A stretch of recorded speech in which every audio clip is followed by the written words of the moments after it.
Alright, this is Boxing with the Truth, and I am the Truth, and it's March 28th, 2015, and today we are here with Jesse Hard Work Hart. How you doing today? I'm doing good, man. You got yourself? I'm doing good. I appreciate you taking time to do the interview. I know you got big things coming up, so I know you're training real hard, so I'm glad that you could take the time and squeeze it in for Boxing with the Truth here. Man, it's a pleasure. All right, let's start off first. Your age 28 or 25, right? Right. Okay, and your record is actually 16 wins, 13 knockouts. Yep. And you're still out of Philadelphia, PA, right? Yep. Super middleweight. Yep. Okay, and I just want to touch briefly, so some people might not know, your amateur record is actually 85-11, and you were a pretty good standout amateur, right? Right. Okay, also, you were rated #1 amateur in the U.S. as a middleweight for a while, right? Yes. And for the factoids out there that do not know, Jesse Hart's father is Eugene Cyclone Hart, middleweight, back from the 70s, 30 wins, 28 knockouts, 9 losses, 1 draw. Right. Just for the people that are, following your career and that weren't aware of that, that's just a little factoid. Okay, so let's get to the fight. You are now on the undercard of the biggest mega fight in the last 30 years, Mayweather versus Pacquiao, May 2nd. First, they brought up the fact that you were going to fight Jalon Love. It was on the posters. It was all over social media. Now that doesn't seem to be happening. You're fighting Mike Jimenez, right? Mike Jimenez. Yeah, Jimenez. So what happened to the Jalon Love fight? Well, it's basically simple. He didn't sign a contract. We offered it to him. It got heated between them. Some words got said. And what are you going to do? I said what I said. After the words got exchanged, I said, there'd be a contract, on that desk about Monday. And the contract was given to him and to his people, and it wasn't signed. They sent it back. So that's basically what happened with that fight. So basically, trying to name on a dotted line, there's nothing I could do. So basically, Jalon just probably missed out on one of the bigger opportunities of his career. Yes, and also when he this, he's fighting in the April fight tonight against some guy that we all don't know. He's fighting tonight? Yes. Okay. And also, Mike, your opponent for May 2nd, Jimenez, is fighting tonight as well. Yep.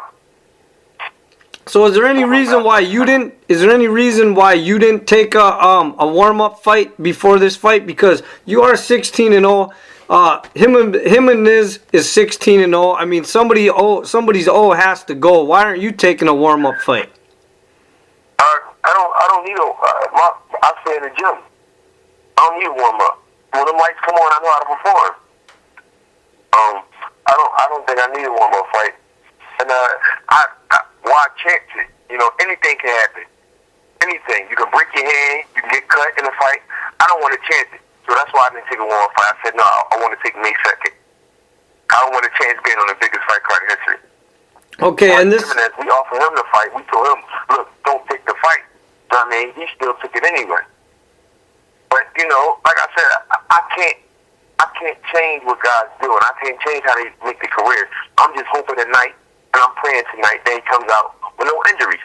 Nothing wrong with his hand, nothing wrong with his cut, so there can be no excuses. I don't like excuses. That's why I always come. That's why I didn't take a fight or warm-up fight, as you would say. Okay, and this fight's actually for the USBA super middleweight title, right? Yes, and it's actually for 2 belts. We're fighting for the NABO and the USBA. Okay, now, have they told you exactly on the card where you're going to be? Are you going to make the TV portion of the card? No, I'm not going to be on a pay-per-view portion of the card. I'm not going to be on pay-per-view. I'm going to be on the non-televised card. That's going to be on Showbox or Show Strength, I believe. And they're just getting ready for that, and I'm focused really on that, solely just on that. So I have no desire to be on, because at the end of the day, I'm not fighting a 12-round fight. People that pay that type of money, you gotta be in a 12-rounder. You know what I mean? And I'm fighting only in a 10-round fight this fight, and it's for 2 titles. So, maybe next time. okay, now I know you are a student of the sport. I know you study tape. I know you study opponents. I know you watch a lot of boxing, which a lot more boxers could probably take that from you and learn from that. So have you watched any tape on Mike? Have you studied any of his fights, what his flaws are? Yes, I studied him. He's real basic. Like he does nothing extra special. He comes in, throw punches. But what I look for when I watch tape, I look to see if a guy's thinking in there, or if he just reacting. When I look at him, I don't see him thinking in there. I don't see him thinking about his next punch, or what he's going to do after he punches, or what's the next 3 steps after he jabs, or what is he doing setting up off the jab. I just see a guy that throws punches. I don't see a smart guy. When you look at my fights, you can see me actually thinking in there. You can tell a thinking fighter from a guy who just go in there and react. I think, you look at my fights, you see me jabbing, you see me setting up everything off the jab. But as I'm jabbing, I'm thinking 3 moves ahead of that. All right, I'm going to throw after this jab, I'm going to throw a left hook, and I'm going to turn up. Or I'm going to throw an uppercut, and I'm going to come back with the hook, and then I'm going to measure it, and then come back with the right hand. Or I'm going to step around, throw 2 jabs, and throw the right uppercut, and step back, and bait him into a left hook. This is thinking. I think before I react. I don't just go in there and just be fighting like some guys. That's the advantage I have over everybody that I fought thus far. And that's the advantage I'm having with Mike Jimenez. He doesn't think. He's a man of many traits, but he's a master of nothing. And that's what he's doing. I'm a master of my craft. I want to master it. I don't want to just be a fighter that people look at and say, he just goes in there and throws punches. No. Those not what the great fighters did. Muhammad Ali was a thinking guy. He'd be bouncing around, but he's thinking in there. You can see the guy thinking as he's bouncing. Muhammad Ali, whop, I'm jabbing. Whop, whop, here comes the right hand. Here comes the 4-punch combination. Whop, whop, whop, whop. You can see all that in a fighter. You can see Sugar Ray Robinson think. You can see all these guys thinking, but you don't never want to go up against a guy that thinks like that as you thinking, because it's all about who's going to make the first move. So you box like a chess player, then. Right. I think about all the moves before I actually make it. So now, are you still out of Johan's gym? Yes, I train at ABC gym and also Johan's boxing gym. Okay, so I know that you've mentioned several times in different interviews about Bernard Hopkins kind of being a mentor and that you talk to him a lot. Has Bernard given you any advice for this fight? Yeah, he told me stay composed, don't get overwhelmed by the stage of it all, and fight your fight. He said don't get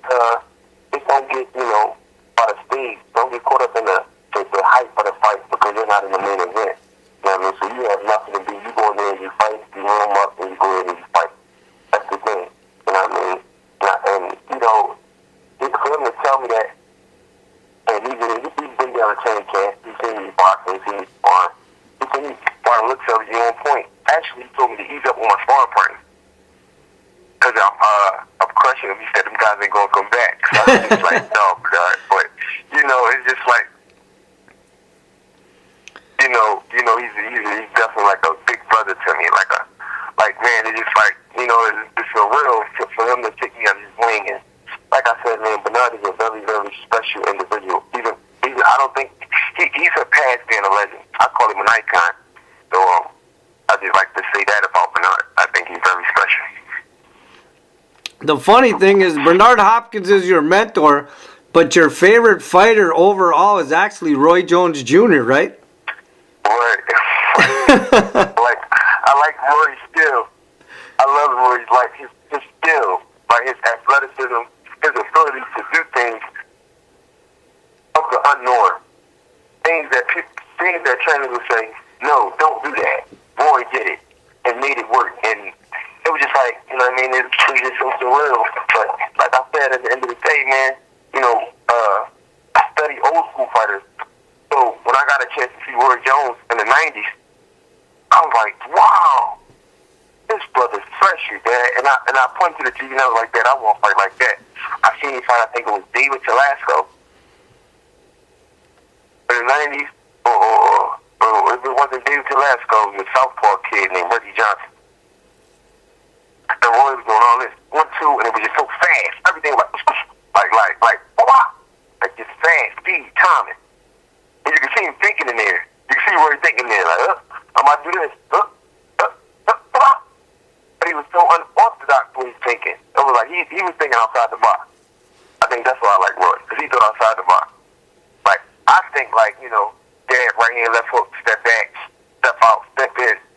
He was thinking, flip, throw the right hand, flip, roll that, come back with that, come back with this. I'm going to do a little dance in the middle of the dance to show the crowd. And it was just like, he was very, very, very entertaining. That's all.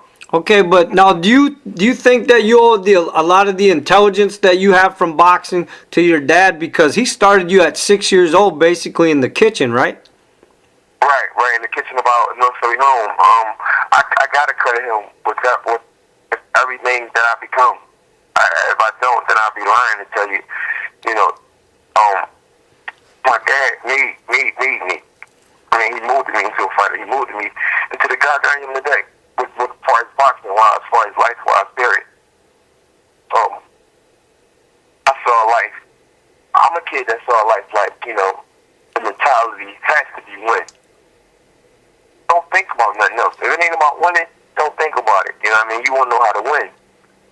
And I just carried that mentality that my dad gave me through life. As far as school, as far as everything in my life. You know what I mean? It's like, you know, I stayed up watching great fighters, such as Mickey Walker, Henry Armstrong, Stanley Sandler, Willie Pep, Carmen Basilio, Jake LaMotta, Tony Two-Ton Galacto, a guy who fought Joe Louis. That guy, he was real, like, you know, but you know, he fought Joe Louis because everybody wanted to see it. And it was just like, you know, all these guys I took something from. They were all great fighters. You know what I mean? All great fighters. But my dad said all of them had a weakness somehow, whether it was outside the ring or inside the ring. And I all the guys I named, I studied them. Not only inside the ring, I'm talking about they living here. You know, most of them guys back in that day, they like to drink. Some guys like to party. Some guys like to women. So you gotta understand, you know what I mean, what was going on back then. My dad said some of them guys come from right off the bar and give you a hard 15-round fight. But just imagine if they didn't drink or put the bad things in their body. No, you're right about that. Some of those guys back in the day, boy, that boxing was a whole different sport back then. Yeah, and it's like, you know, and I tell guys that, and it's the new fighters now, they do all this, what they do? What they do? They get in the hyperbolic chambers and put the gas masks on and all this old, you know, technology stuff. Before then, fighters didn't have all that now. And they were doing 15 rounds. They were doing 15 rounds back then. So just real quick, I want to get back to the fight on May 2nd. With the press and the attention and like the hype and all that, is guys like Bernard Hopkins, your dad, and other people like that, are they keeping you grounded so that this doesn't get overwhelming for you? Oh yeah. Well, basically I'm keeping myself grounded because, like I said, at the end of the day, the pressure is not on the undercard fighters. The pressure is on the main event. That's what everybody, you know, signed up for. And, you know, we just there to get the show warmed up. But this is inspiring me to be the main event. So I don't feel no pressure. I just feel like, you know, I'm coming. It's Floyd Mayweather and Manny Pacquiao time. I'm going to get a little time. I'm going to get a little spotlight. But this is inspiring me to be the main event. You know what I mean? I like the world is going to be watching. I want the world to be watching. I mean, on show extreme, a lot of people won't tune in, but we talking about the world. Floyd Mayweather and Manny Pacquiao are going to be watching. The whole wide world. And that's like, that's like going to be, that's what I want. And that's what Bob Arum told me. He said this fight should aspire you to be the main event one day, to be a superstar. So you don't feel any pressure fighting another undefeated fighter where one of you guys is always got to go? No, because I watched him. I know he can't beat me. I know in my heart, in my mind, in my soul, that this kid doesn't have, he can't. His mindset for this fight should be trying to survive. That's what his mindset should be.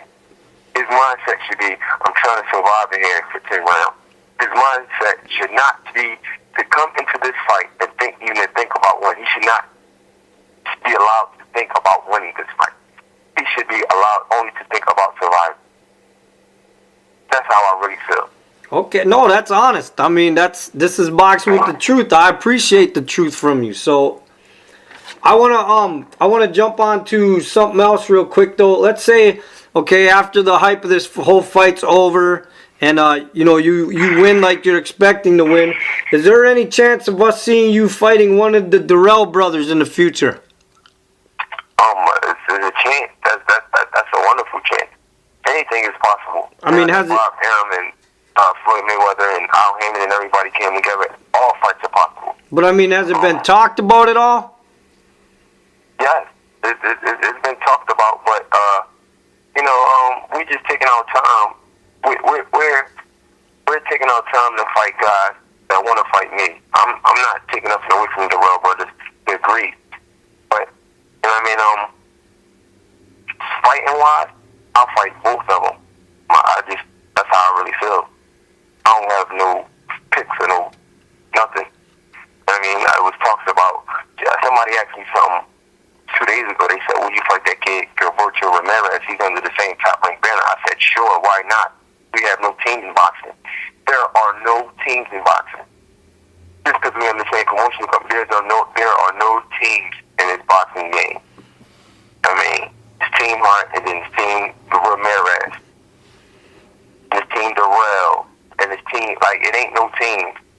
There's no teams to me. I mean, just because we're under the same promotional banner doesn't mean a fight cannot happen." No, I agree with you. Any times. Do you have any superstitions or habits that you do before a fight? Superstition. Well, like habits or superstitions or rituals that you do before a fight. Some guys have something they always have to do the same thing. I pray. Okay. I pray, and if you don't know, I don't pray for victory. Because wherever I treasure, I pray for my opponent. That's people say, why do you? Because I pray that my opponent comes out safe and unharmed and can return to his family. I always pray that happens. Okay. Well, let's get to the main event on the May 2nd. I want you to break down the Mayweather Pacquiao fight for me. Well, it's going to be a lot of fireworks early because, as we know, Manny comes out blazing, guns blazing, boom, boom, boom, boom, boom. Floyd Mayweather's defense, his defense has not been solid this last fight. He got caught in the second round and he got hurt. He had to grab the rope in the Madonna fight. If you go back and watch that tape, he got caught early. If you look, and he was hurt, but he grabbed the rope and he walked back to the ring, and somebody asked him that. When he grabbed the rope, once he hurt, he admitted, he said, "Yes, I was hurt. I was stunned a little bit when he caught me." So now you got to look at, is Mayweather going to come out early? Or is he going to start late? Or is he going to start about the run of fifth round and start warming up? Or is it southpaw? As we would know, Zach Judah was beating Floyd Mayweather for 6 rounds. Well, Pacquiao had the same effect. See, all these options people don't look at. They just look at, who Floyd Mayweather been fighting. Okay, Floyd Madonna, who's a right-handed fighter. He's fighting a southpaw now. He's fighting a southpaw that throw a lot of punches now. For the first 6 rounds, Zach Judah, in all agreement, he was beating Floyd Mayweather. Everybody saying, he waited for Zach to get tired. This kid Pacquiao is not going to get tired. This guy's not going to get tired. So what do you see happening at the end of this fight then? At the end of this fight, I think Manny Pacquiao is Okay. All right. And You know, people say Floyd is gonna, you know, clip him. But Floyd, let's be honest, Floyd hasn't hurt anybody or knocked anybody out. Just, with Victor Ortiz, and that was iffy. Or I can give you all the way back to Ricky Hatton in 2008, but you know that was like in 2008. But Floyd hasn't hurt anybody or knocked anybody out. Just, you know, Ricky Hatton. all right. Well, before we end this interview, I wanna give you a chance to. Do you have a message for your opponent? Well, yeah. Just be prepared and don't come into this fight trying to win. Come into this fight trying to survive. Your whole objective is not to get knocked out. You come in and try to win, I'm going to put you through so much excruciating pain. I don't think anybody's going to be able to recognize you after this fight. Come and try to survive. Come and try to win.